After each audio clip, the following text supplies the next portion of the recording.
Okay, Ramon, last week we didn't know the outcome of the counting, and now it seems that Biden will be the next president.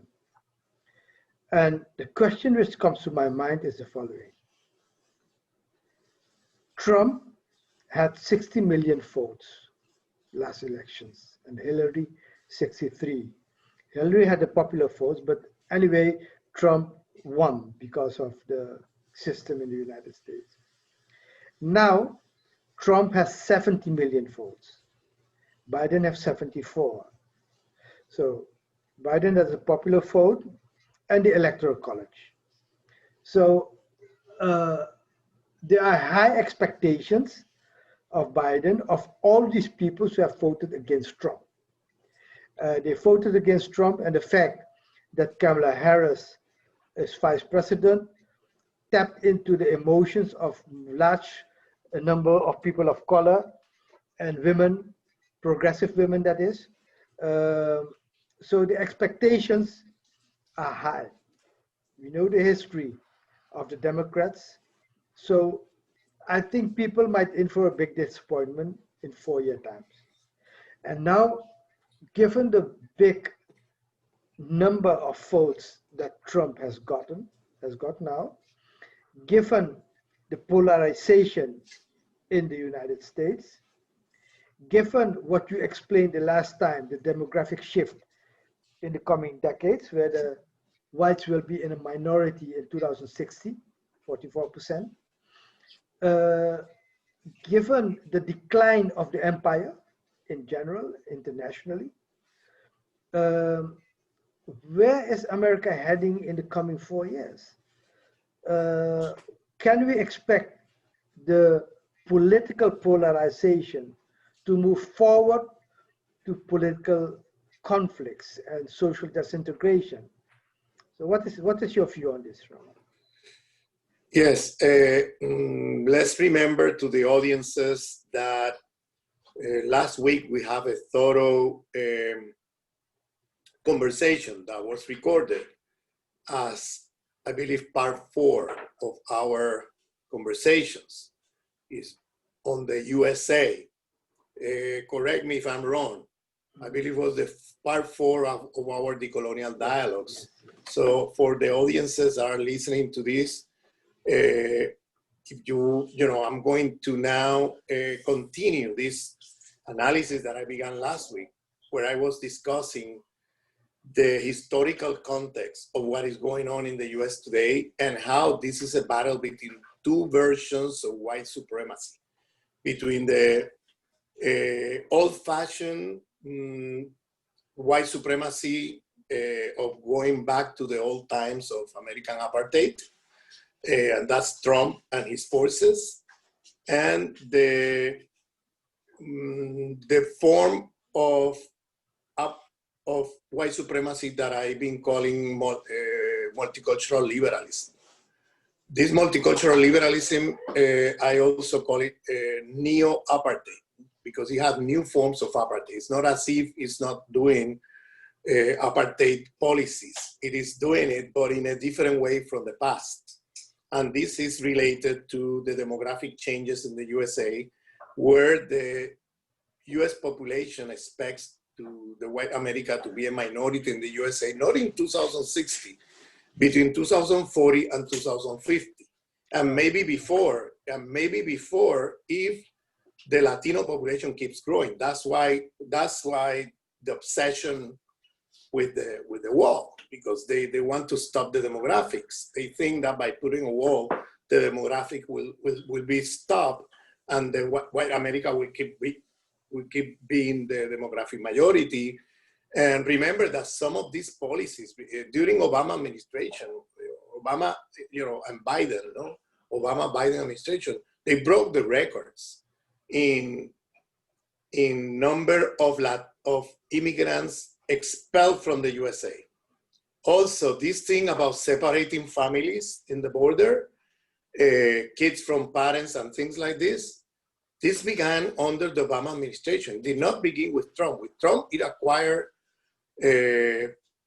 kind of crazy dimensions, like putting children in cages and things like this. But this thing of separating families in the border, parents from their kids and things like that,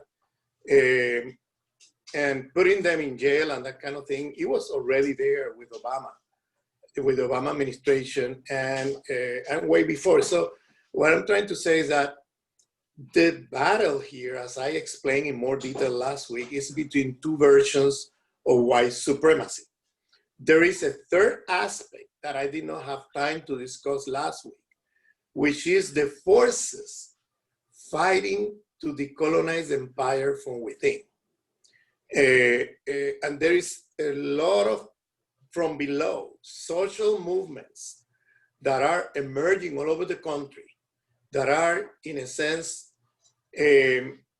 have the potential in the 21st century to decolonize the empire, okay? I'm saying potential because part of what happened with this movement from below is that part of it has been also seduced by the liberal multiculturalism. Because the liberal multiculturalism is a strategy of trickery. It made you feel as if they are treating minorities and racialized groups who happen to be racialized as inferior beings, no, as if they were being treated horizontally just by doing symbolic recognitions, which are without changing anything, without changing structural racism. That, by the way, now the language of structural racism is there, including in the mouth of Biden, you know, who happens to be one of those who have put forward a lot of the new forms of apartheid of the liberal multicultural camp. For example, with the prison industrial complex. He was one of those who pushed for 3 strikes you're out, for the prison, you know, prison industrial complex and things like this that affected mostly Latino and Black populations in a significant way. And so now you see in his mouth the word structural racism, something that was never in the mouth of any leader of the USA. And this is a consequence of the pressures from below of movements like Black Lives Matter, you know, that now people are using these terms that are coming from the movement. Now, we know what happened when you hear that in the mouth of Biden. That means cooptation. That means there's going to be, you know, unless there is a popular movement pushing them beyond, there's going to be cooptation, meaning by that they're going to tame this concept of structural racism, and they're going to do more of the same, new forms of apartheid. And so this movement began, the movement challenging US empire from within. I would say that it began, of course, there's been movement challenging that since a long time. You know, the uprisings of indigenous people in this country since the arrival of the Pilgrims, you know, all the way to the formation of the United States of America. You know, and especially in the 19th century, the uprisings of, you know, African slaves, enslaved people here in plantations in the USA.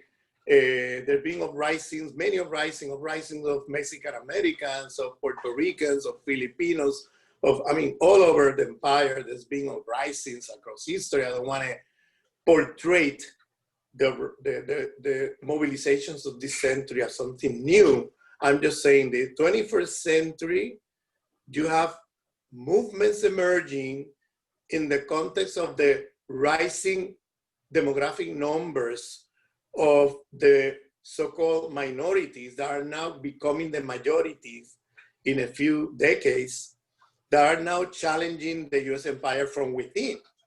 The first big one was in 2006, when there was a general strike of immigrants, mobilized all over the country, in more than 175 cities. It was the largest mobilization in US history, where immigrants went to the streets fighting a law that was in Congress. And they went into the streets in the millions. There were, you know, hundreds of millions of people mobilized in this country, where immigrants have, you know, the upper hand in these mobilizations during a period of around a month and a half to 2 months. And that happened between March and May 2006. And these mobilizations were like a call. It was a major event. It was like a call. Who led that, it? I'm sorry? Who led the movement? This movement was basically, there was no concrete leadership. It was mostly kind of organizations, you know, of immigrant organizations, immigrant associations. Radio stations were very important here. You know, a lot of radio stations, Latino radio stations especially, that were very, you know, crucial to this mobilization, because they were, you know, they have a large audiences where many Latino immigrants listened to it, and they were, you know, calling people to mobilize. And there was a general strike of immigrants to show the power of immigrants in the economy of the USA. And it was a major thing. And it's a call for what is coming in the 21st century. That is that you have a political subject among Latino immigrants. And also there were Asian immigrants too. There were other immigrants from other parts of the world, but the great majority were Latinos that were being threatened by a law put in Congress at the time in terms of their legal status and things like this. And so they were, you know, calling for regularization of their papers. And this, that seems to be something that in the language of the left will be called reformist, in fact, was challenging the power that be big time and showing the force of Latino population in the USA in a way that was never manifested in the numbers and magnitude that was shown in 2006. So what I'm saying is not that that movement was in itself ideologically already a revolutionary anti-imperialist movement, but you could see the potential there for mobilizations against empire by dispossessed people, super exploited people, and people who at the same time has been historically inferiorized, racially speaking. And then you have the Black Lives Matter. As you remember, 2008 with the electoral victory of Obama, there was this illusion, momentary illusion, as if now white supremacy and racism in the USA is over. That lasted for several months, honestly, because very rapidly people understood that having a Black president in the White House doesn't change the color of the house. Obama was sitting in the White House, and the house is white, it's not black. So I'm saying that because that's a symbol of structural racism. You could have a Black president still be under the rule of white supremacy in the USA. And so you could see that Obama was, in a sense, a Black president that was playing in the hands of the liberal multiculturalist version of white supremacy, where you can even have a Black president there to claim that racism is over at the same time that you have systemic racism all over the country going on in a perverse way. And so the killing of Black people and Latinos in the streets of USA did not stop with Obama. It just continued, you know, business as usual. By the way, in this country, since, you know, the arrival of the pilgrims, there's people of color being killed every day in this country, okay, at the hands of the authorities. Every single day, the most important change is that now it's recorded with the iPhones. And now the version of the police is putting questions by you seeing the videos that someone who was a witness in the community took a video from a window, from a corner, and now you see the contrast between the lies of the police and what really happened. You know, and so the narrative of the police became weakened. And that's why now they're trying to forbid people from making illegal for people to video the actions of the police in communities of color and so on, you know, so, but still, and this is where the Black Lives Matter became a movement, is that still with the video, still with the Black president, the police came out, you know, acquitted from the accusations in the trials, even with the videos. So it showed you how structural racism in the criminal justice system of the USA is a cancer. It's like constitutive of the system, and so that frustration led to a mass mobilization that we call today Black Lives Matter, and now it became, it's still with the Trump administration, it grew up even more because now you have a lot of people who before did not mobilize because it was Obama the president who really believed the illusion that having a Black president was going to make a difference. And now with Trump in power, they don't, with this old form of apartheid coming out overtly with the Trump administration, now are mobilizing the streets, including some white folks that have joined in solidarity. So this has created a big movement, bigger than ever, you know, for the Black Lives Matter, you know, and that's why. Make a comparison between the new movement, social movement, and those of the 60s of the civil rights. Yeah, in the civil rights movement, because they were fighting American apartheid, the overt form of apartheid, of the old forms of apartheid, in a sense, the multicultural version was not there yet. You know, as I explained last week, it began with the Moynihan Report in 1965 in US Congress, the new version of apartheid called liberal multiculturalism. But by the time that didn't exist, so you have a force there where the question of justice became the central question of the movement, the question of justice. While, you know, equality with justice, not just equality, not formal equality, but justice as a center, at the center of the demand. And, you know, so we need to think in this way as a form of equality where subordinated to the question of justice. It cannot be just equality in a formal way, because that was the Civil Rights Amendment. And, that's where the Civil Rights Amendment came. It made it formal, you see, instead of justice coming to place.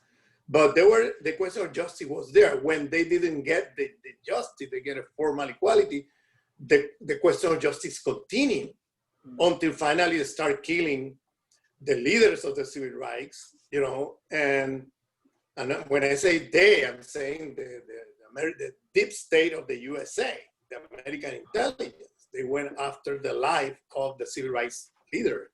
And the evidence is overwhelming. For example, the Black Panthers, those who were not co-opted, they were put in jail forever, for life, or killed. You know, this is what happened.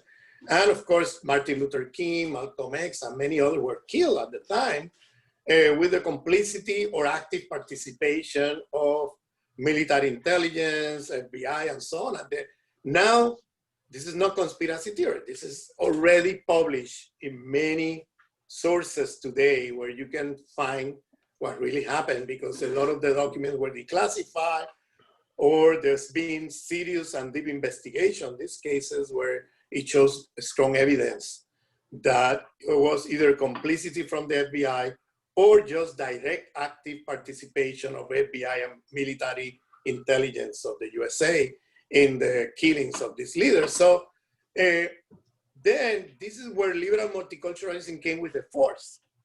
And the question of justice was replaced by the question of diversity, okay? And this is where I will say the Black Lives Matter movement is split, because there are people that are coming back to the question of justice of the civil rights that haven't been accomplished, you know, and are calling in question this diversity superficial thing, okay? And then you have other people in the Black Lives Matter supporting this idea of diversity. The problem with the idea of diversity is that it doesn't tackle the question of justice. It just replaces it by having some symbolic representation of Black people in the seats of, you know, of several places, and that's what they call diversity. So you bring Black folks, Latino folks in a few numbers to certain spaces to call it that now we are including them. Look at this word inclusion. And while you get the great majority of the population completely, you know, living systemic racism and excluded from everything, you know, so so the question is not inclusion or exclusion, the question is justice. And this is what has been kind of, you know, cited by this question of diversity. And now you see, after the uprising of Black Lives Matter, you know, even Amazon, even, you know, corporations are on record being super exploitative of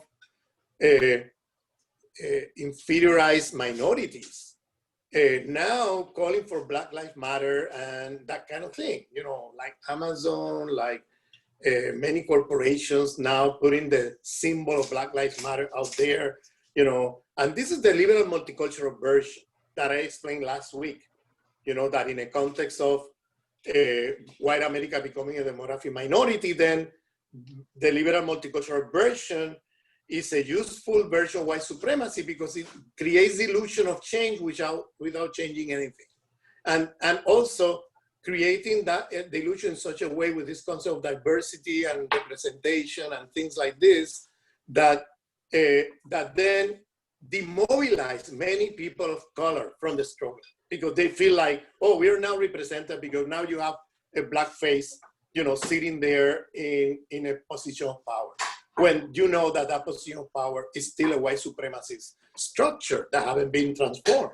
So, so to come back to your question, right after what our last video conversation, I mentioned there that Donald Trump, that we couldn't, that even though Biden was winning, we couldn't call completely for a full victory of Biden just because, not only because yet it was not official, but I mentioned last week, because it could happen like in 2000. There could be a coup d'etat, a coup d'etat through the Supreme Court of the United States of America. And that happened in the year 2000 with Al Gore and George Bush Jr. And that's how George Bush Jr., having lost the electoral vote and the popular vote, he came to power through a decision of the Supreme Court of not counting the votes in the state of Florida, right? Now, I mentioned that now the Supreme Court has an overwhelming majority for Donald Trump, 6-3. In the 2000, it was around, I don't remember, it was 5-4, something like that, Republican, no? Now there is 6 judges of the 9 judges who are Republican, 3 of them named by Trump. So I mentioned last week that the strategy of Trump was to go through the courts, put cases, and that's why he did this Monday. Once it was declared officially that Biden has won the election, okay? That now everybody assumes this. But this is not yet completely official because the president hasn't recognized defeat. And until he recognizes defeat, there's no It's not yet official that Biden is the president. And also, in many states, they haven't, controlled by Republicans, they haven't yet recognized the result of the electoral vote.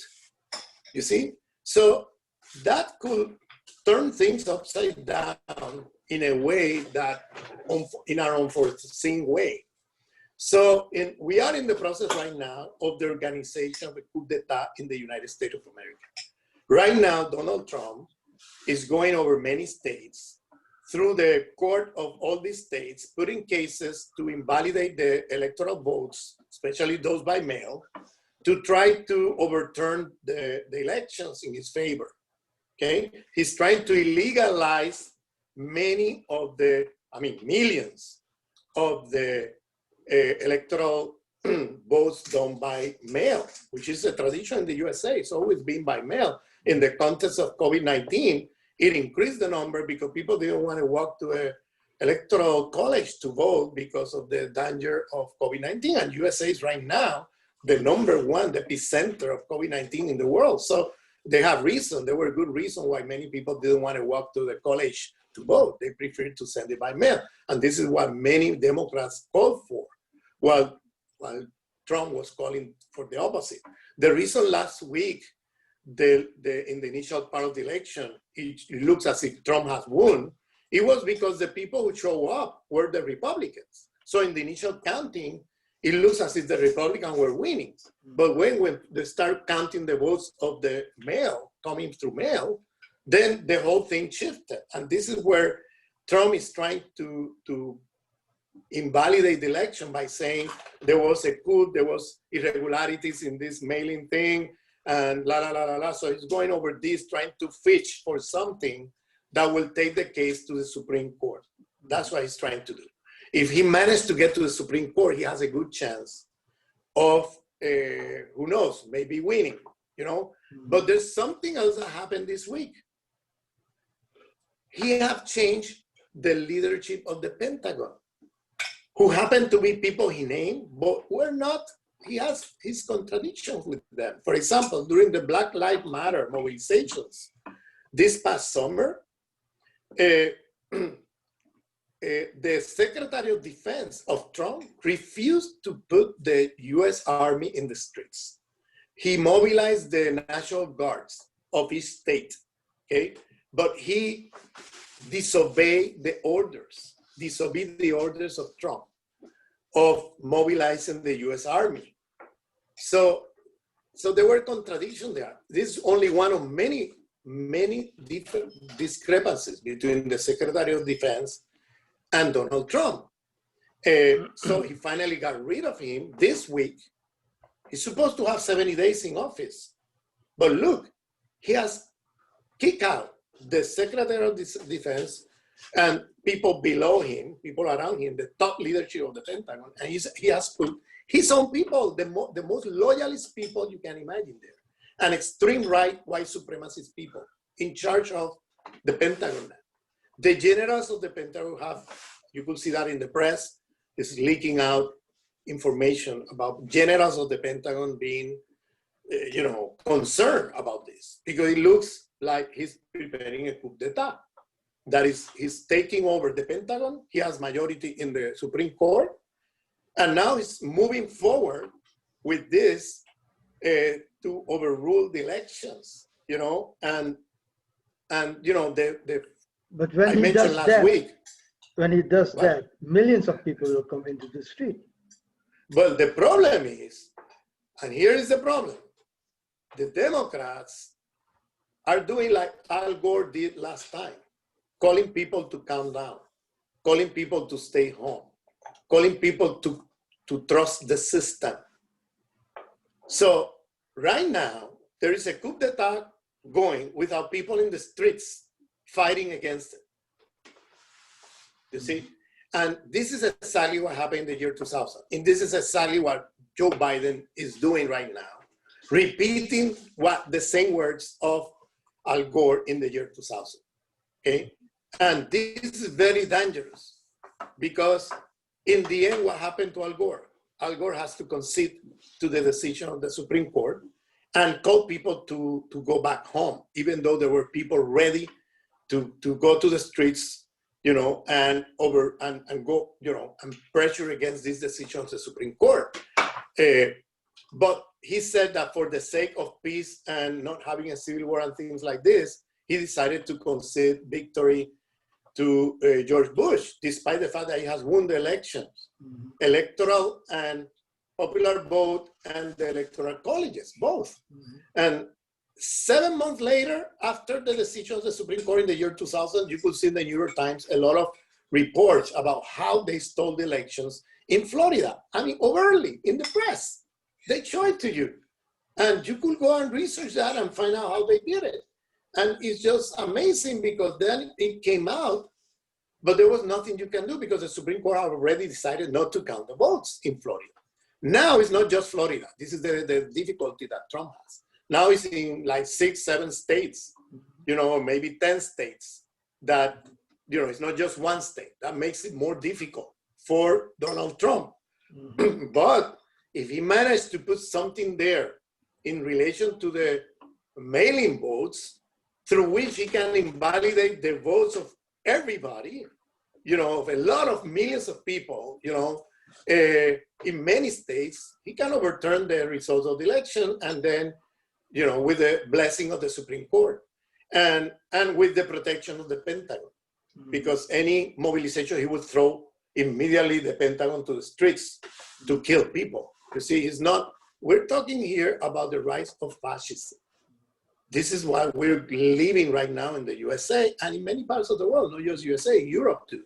But coming back to USA, we're seeing now the dangers of the rise of fascism, and it's we're now in a thin line now, because the move by Trump is, he has 70 million, as you said, the election was 75 million to 71 million. 71 million is not a small figure. I mean, the question here is, the surprise here shouldn't be, you know, that Biden beat Trump. The surprise here is, how come Trump, after 4 years of all the atrocities he did, okay, all the crazy policies he put forward, you know, that the list is long, okay, 71 million people of the USA vote for him. Yes, it's incredible. This is what is incredible. Yes, it's so. It's not incredible that he lost the elections. I mean, we were expecting that, but I was not expecting that he would lose with such a close votation, you know, that he was only 4 million votes below Biden, and take into consideration that the 75 million of Biden, I can tell you that at least 1/3, at least 25 million did not vote for Biden. They vote against Trump. They vote against Trump. So, and there were many people, Republicans and people who voted for Trump last time, who just switched sides to get rid of Trump, but they did not vote for real Biden. Okay? This is what is scary of the situation. That and Trump knows how much support he has. So if you put the cocktail together, you know, this is like a cocktail that is very dangerous. Supreme Court, the Pentagon, you know, where this week he got rid of all the people and put his loyalist people on top of the Pentagon, and then the support, the mass support he has. You have there the ingredients for the rise of fascism in the old-fashioned way, like fascism meaning not just a military dictatorship, but a structure of authoritarian domination with mass support. You see, like it happened in Europe in the last century, okay, in Italy and in Germany, where you have mass number of people supporting the fascist ruler, you know, the fascist ruler. And you have the Trump having support, but now different from the 1920s and 30s. If you remember those how can I say, spectacles of Hitler in those plazas in Berlin, you know, with, I don't know, hundreds of thousands of people in front of him, you know, and he giving speeches, no? This, with the new technology, you don't need that.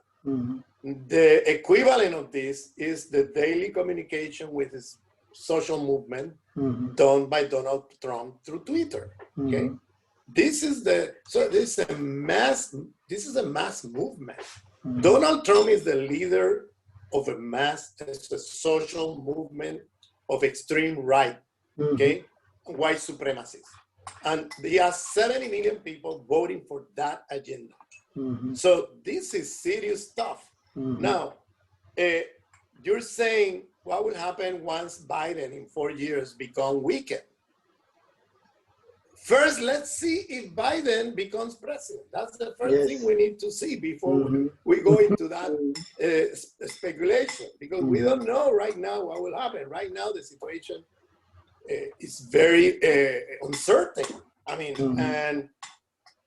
and of course, there are people inside the structures of power that are also concerned because, you know, for example, generals of the Pentagon, people in the intelligence of the USA, CIA, military intelligence, you know, Homeland Security, people like that, they're very concerned also because they're thinking from the long-term interests of the U.S. empire, and they're not interested. Their interest is to destroy other countries, invade countries, control countries, and sanctions and everything international. But they don't want a civil war inside the USA, because that will entail the collapse of U.S. empire in relation to the rest of the world. I mean, it will collapse. They will have to focus in the internal civil war, and then the whole thing internationally will just disappear. You know, so that's why like the Vietnam there is War. I'm sorry? Like in the Vietnam War. Like in the Vietnam War, where you know, the social disintegration of the United States led to the fall, you know, of the military might. Yes. Yeah, in Vietnam War, the defeat was not only the heroic resistance of the Vietnamese people, but it was also the mobilization inside the U.S. empire against the war, you know, and that made everything collapse here, you know. So in a sense, you have something like that. They're concerned about something like that. They know that, especially now where the USA is in a weak position internationally, where you have rising powers like China, Russia, and others, you know, that now the USA do not control the international arena in the same way as in the past. They are very concerned of going to a civil war, you know. So there are also forces inside the structure of power USA that are opposed to Trump and trying to find ways to get rid of him and try to come back to this, you know, peace and love, you know, of Joe Biden and Kamala Harris that will then make people kind of peace and love slogans to contain the discontent of the people and to put them back home out of the streets. You know, and this happened when Obama won the election. You remember the mobilizations against the wars of USA in Iraq, Afghanistan were huge in the USA. When Obama won the election, the anti-war movement disappeared because everybody thought that now Obama will stop the wars, you know, and then on the contrary, Obama not only didn't stop the war, he increased the war in other places, and he kept the killing of people abroad with the drones, you know, in a systematic way. So all of that kept going, and the people went home, went to the streets, and this is something of what could happen if Biden wins too, you know, that many people would buy. It explains why Trump won, because Trump won on the ticket of no war anymore, or the ticket of isolationism, while the promise of Biden now is we're going to solve all these problems, and you cannot solve it, then there will be an extreme right response on that. Yes. Yeah, because the thing that happened now, let's say that in the end Biden comes as president, okay? Let's imagine that scenario.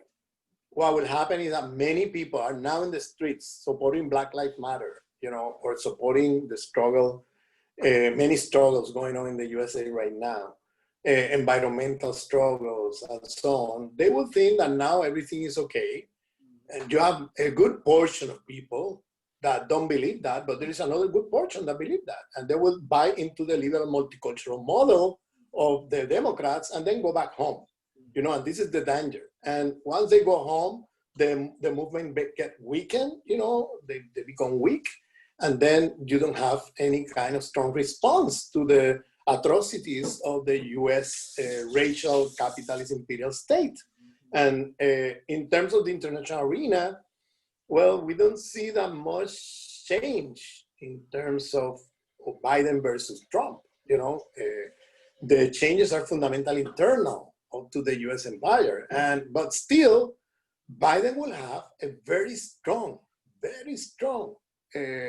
extreme right movement opposing him in the next 4 years, okay? And he will have also, look, in the Senate and the House, the Senate right now is majority Republican, right now. So he doesn't have the Senate. Even with all the votes, everything, the Republicans won the Senate. And the margin of majority of the Democrats in the House got shrinking. It got shrinking. It's now, you know, smaller. And so he will have a very smooth presidency. He will have a lot of negotiation. He will have to do a lot of negotiation with the Republicans to be able to pass any law. So we're talking about turmoil years to come, okay? If Trump, because the question is, you know, is not, look, Trump, an authoritarian figure, making a lot of, how can I say, mistakes, I will say electoral campaign mistake, because he kind of antagonized everybody during this year in a way that if he would have played a little softer, just a little softer, he probably would have got the votes to win the popular majority and win the electoral colleges. The reason why many people got scared and went to vote in mass numbers was not because they were voting Biden, it was they got scared by the kind of policies that this guy was putting in place, especially with the COVID-19.